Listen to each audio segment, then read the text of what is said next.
السلام عليكم ورحمة الله وبركاته.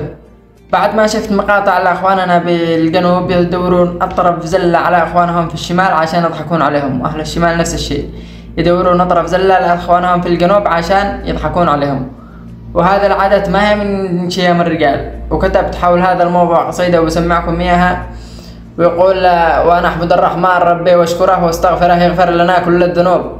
أخبار هالليلة أكيد مبشرة، أخبار بنقولها لأصحاب الجنوب، عيب الكلام اللي يولد ثرثرة، نحنا يمن واحد وخالين العيوب مهما اختلفنا والمشاكل سيطرة، ما بتفرقنا قبائل أو شعوب، ومهما يزيد الدم وسط المجزرة تبقى الأخوة شامخة وسط القلوب، والحب يغشانا وما حد ينكره، وما ينكره غير الخون كم من كذوب.